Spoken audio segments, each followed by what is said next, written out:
Another thing that's really important is to know that each member of the LLC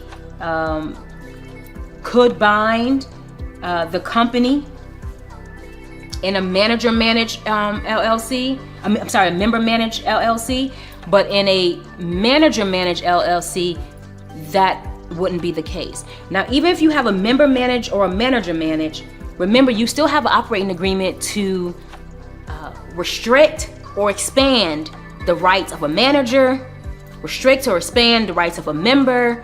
Just know that that type of structure separates the way your business is actually operating. You have an intention to have a separation of how to do it. So it can get very confusing, and that's why it's important to sit down with a professional to drill it all the way down to see what actually applies to you. Because I'm giving you an overview, but this is strategy. This is actually chess and not checkers. You will have to sit down with the professional who understands that we have to look at this deeply here in order to, execute, to your fullest.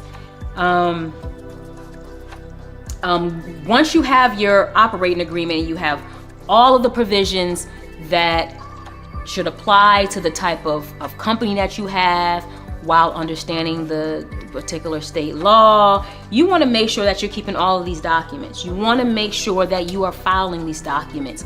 So as I stated in a previous part, where the corporations, are deemed to have more stringent requirements because they have to have corporate meetings and take the minutes.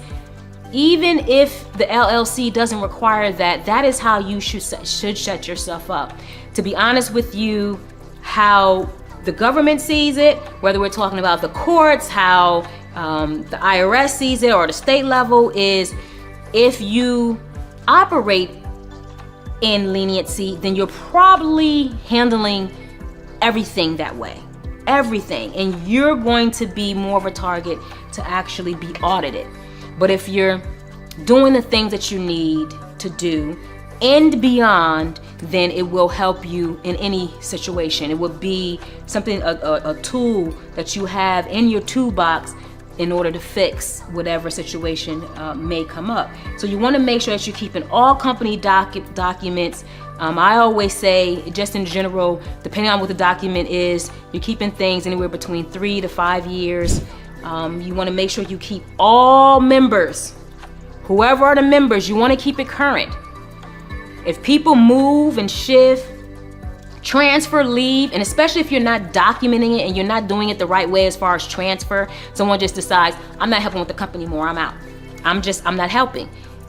And there's no documentation on, the exit, the transfer, then there's a problem. So you want to keep a current list of all the members, all the managers, all the documents together. You want to keep all the voting information. If you have voting, you want to keep that. You definitely want to keep all tax information.